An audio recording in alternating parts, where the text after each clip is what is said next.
Mais uma análise tática, infelizmente mais uma derrota, desta vez Grêmio 2, Vitória 0. Paulo fez análise completa e claro aqui a gente tem como objetivo principal aprofundar o debate. Todo mundo viu que o Vitória foi mal, beleza, mas por que foi mal? Qual foi a ideia? O que aconteceu? O que é que o Grêmio fez? No que é que a gente precisa evoluir? Ah, Léo, precisa evoluir tudo, o time é ruim, tá? Isso aí é a sua opinião, tudo bem, beleza. Mas de fato tem que evoluir muita coisa. E aqui a gente está aprofundando e mostrando para o torcedor o que de fato aconteceu no campo, né, Paulo? Sem muita enrolação, vamos que vamos. Já tá na tela aí, 1, 2, 3 e play, sinta-se à vontade. Isso mesmo, Léo. Bom dia, boa tarde, boa noite para você, torcedor Brunegro. Vamos aqui analisar tudo o que aconteceu e o que não aconteceu contra o Grêmio. Começando pela fase ofensiva do Vitória. Aqui a gente vai observar algo que ficou muito notório em grande parte do jogo. E assim como o Léo se manifestou, quem assistiu o react da coletiva, eu concordo e reitero o que o Léo falou. Eu também discordo de Carpini quando ele fala da evolução no segundo tempo. E vamos mostrar por que a gente discorda, né? Porque discordar por discordar é normal, é comum. Mas a gente vai embasar o porquê a gente discorda da melhora do Vitória no segundo tempo. O segundo tempo foi bom, ao ponto de nos alegrarmos. A gente vai trazer o que foi que aconteceu no segundo tempo, a postura que mudou, mas o que também não aconteceu, que infelizmente foi um padrão do primeiro tempo, como vocês já estão observando aqui. O Vitória fez algo no primeiro tempo que a gente já viu inúmeras vezes acontecer, que é o Vitória ficar refém do jogo longo, da bola longa, sempre buscando lançamentos para frente, pouca saída de bola curta, e quando fazia, errava. E outro ponto, vocês viram nesse lance, é que o Vitória perdia constantemente a primeira e a segunda bola. Quem assistiu também a nossa transmissão viu que Léo, no primeiro tempo, falava a todo momento que a bola ficava batendo e voltando, e isso se dava porque o Vitória perdia a primeira e a segunda bola todas as vezes. Ficava refém da bola longa e em situações onde nem era tão pressionado assim, como a gente está vendo agora o Wagner Leonardo. A gente tentava fazer o jogo longo, e aí a gente vinha para a primeira bola, só que a segunda sempre era do Grêmio. Aquela segunda bola que a gente teve, que para mim foi a melhor contra o RB Bragantino, infelizmente não está acontecendo mais. E aí o Vitória, que teve ali um Grêmio que em alguns momentos pressionava a saída de bola, em outros nem tanto, ficou refém desse jogo longo e, como eu trouxe, o Grêmio levou vantagem todas as vezes, porque a primeira e a segunda bola sempre era da equipe mandante, e isso faz com que o adversário tenha um controle do jogo e faz com que o Vitória tenha uma partida ofensiva bem pobre e com pouca criatividade. Aqui foi uma jogada que, se o jogador do Grêmio domina certo, poderia fazer o gol em uma saída errada do Vitória e um erro no meio de campo.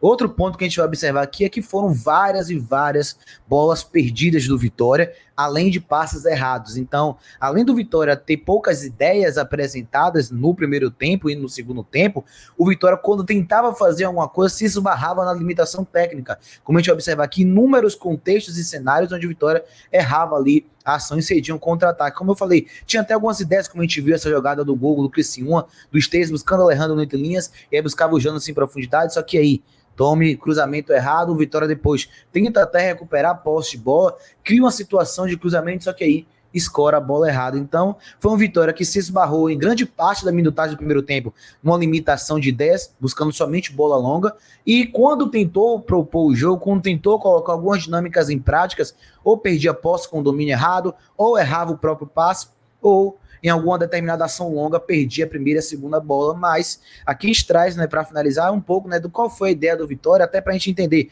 Pô, o Vitória foi mal, mas o que foi que o Vitória tentou fazer que não deu certo?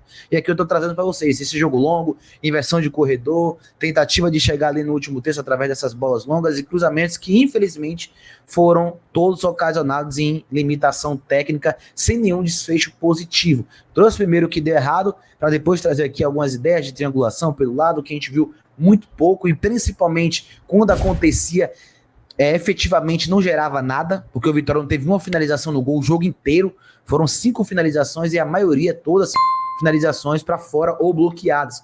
A gente teve ali algumas dinâmicas de trazer Janderson por dentro, mas infelizmente sem nenhum benefício. Então essas foram as ideias, mas também problema que o Vitória teve, o que o Grêmio fez para conseguir estancar essa saída do Vitória. Segundo vídeo que a gente vai trazer é da organização defensiva, para a gente entender qual foi a ideia de Carpini com os 3 zagueiros, o que é que ele pretendia, quais eram as dinâmicas que ele buscava ter e, principalmente, o que o Grêmio fez para gerar essa dificuldade no Vitória. Aqui a gente vai observar que a gente teve ali um time no 5-4-1 em determinados momentos, como a gente vai observar agora, sempre com o Janderson e o Mateuzinho saltando muito, principalmente o Janderson, que variava em algumas situações por 5-3-2. O objetivo do Vitória era gerar essa dobra no corredor lateral. Olha como o Esteves e o Reinaldo estão saltando ali no jogador para tentar ali gerar uma igualdade numérica, e aí o Wagner consegue interceptar. Outra tentativa do Vitória foi gerar dobra em cima de Soteldo, que a gente sabe que é um jogador muito perigoso e a todo momento a gente estava tentando, e por isso que eu falo tentando, vocês vão entender depois, gerar dobra sempre com o lateral e um volante na cobertura, e aí quando o Grêmio roda a bola pro outro lado, outra vez a tentativa de gerar igualdade numérica com o Reinaldo, o Esteves e o Janderson no corredor lateral, o Wagner na cobertura, para a gente tentar tirar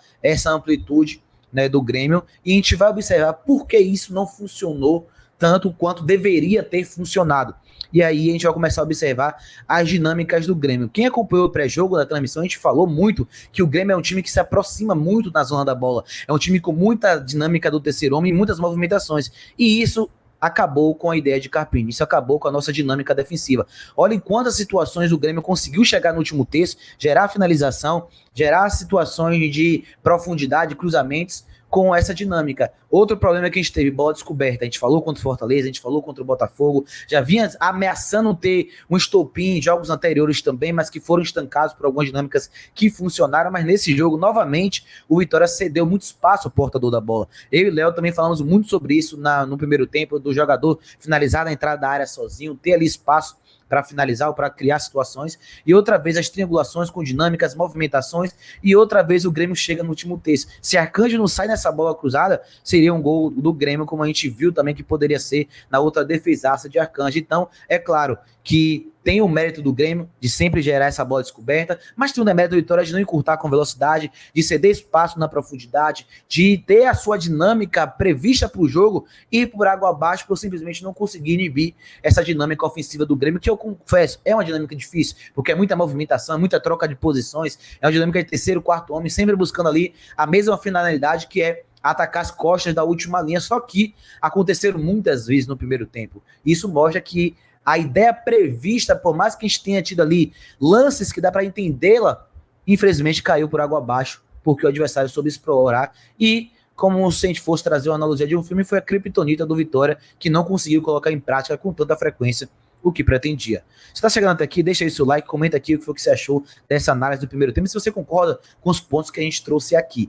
Agora a gente vai para o segundo tempo para a gente tentar entender o que foi mudado, e eu acho que quando o Carpini traz que o primeiro tempo, embora o discorde, alegrou ele, eu acho que foi pela mudança de postura do Vitória sem a bola. O Vitória veio ali com a postura de variar por 5-2-3 e 3-4-3 com laterais avançava e tentou pressionar ainda mais a saída de bola do Grêmio, já que no primeiro tempo, assim como foi contra o Fortaleza, o Vitória não conseguiu. Então, realmente, no segundo tempo, a gente falou sobre isso, de que a postura do Vitória era melhor, mas que ainda era muito pouco e que era pouco eficiente com a bola. E esse, para mim, é o ponto de, para mim, não me alegrar com esse segundo tempo. Porque, defensivamente, a gente teve ali 15 minutos onde a gente pressionou, a gente recuperou bola, a gente abrigou o Grêmio ao erro, o Grêmio não estava chegando mais, inclusive a gente fala da melhora do Vitória no segundo tempo, não como o Vitória está dominando o jogo, mas como a gente parou de sofrer, porque isso já era o suficiente para a gente ter algo melhor do que o primeiro tempo, mas não algo suficiente para a gente vencer a partida ou melhorar no jogo. E aqui a gente viu o Vitória no 3-4-3 e no 5-2-3 avançou mais os blocos, teve ali uma primeira linha de combate com o Mateuzinho na direita, Alejandro e Janto na esquerda,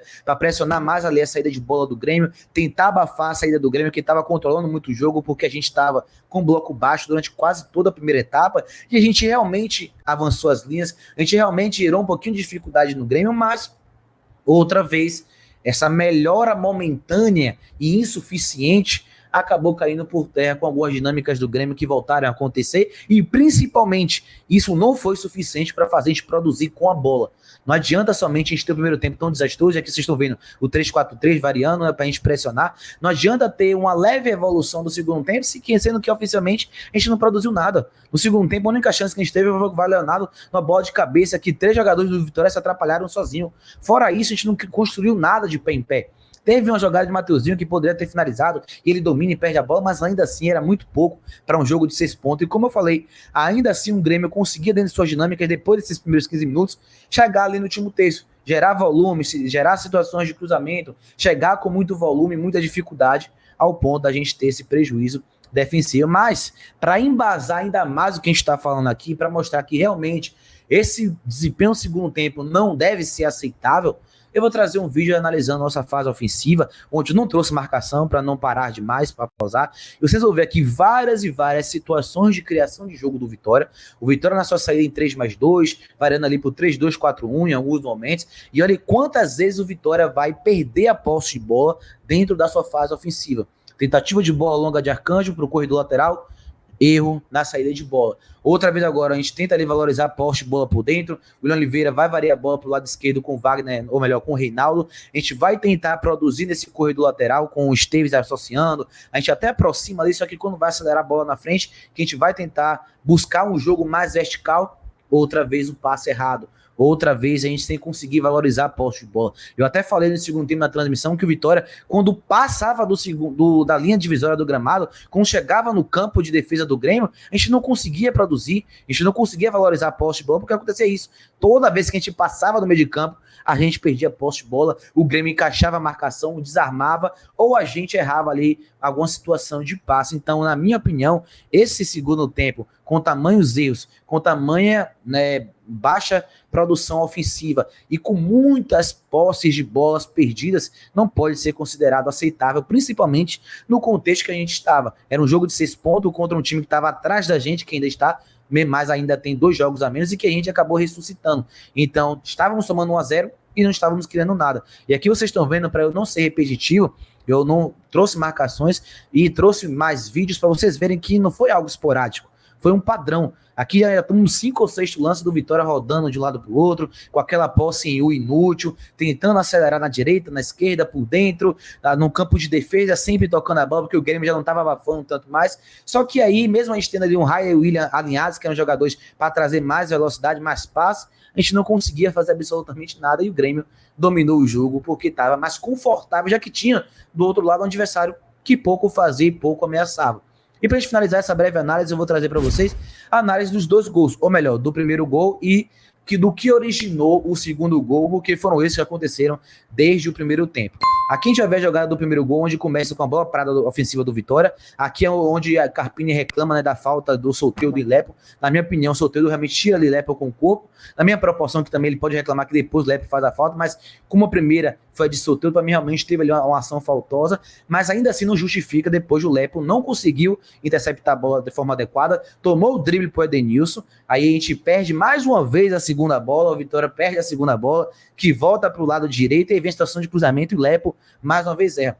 Não consegue rebater a bola, você vê que ele fura a bola de cabeça, não intercepta a bola na área, sobra para Soteldo e aqui vem o erro final. Tanto o William quanto o Ricardo Haller ficaram com medo de fazer o pênalti, e aí não puseram o pé firme na jogada, porque sabe que o Soteldo tem 1 contra 1 e dribla muito bem, e aí os dois, por não ir com muita força, acabaram perdendo o combate, o Soteldo fez o gol. Então foi aí, mais uma vez, erros grotescos do Vitória, que talvez não seja um jogo quem só perdeu pelo erro, não foi só perdeu pelo erro, o Grêmio mereceu vencer, mas o gol só aconteceu pelo erro do Vitória, isso a gente não pode negar. Outra vez a gente sendo prejudicado por grandes erros, coisa que o Carpini já alertou. E aqui o lance do segundo tempo, outra vez o Vitória perde a segunda bola, e aí vem a situação do pênalti que o Reinaldo acabou convertendo. Então, esses foram os motivos para o Vitória sair derrotado no jogo contra o Grêmio. Eu espero que quinta-feira, quando a gente terminar a análise, trazer para cá, a gente analise um jogo de uma vitória do Vitória.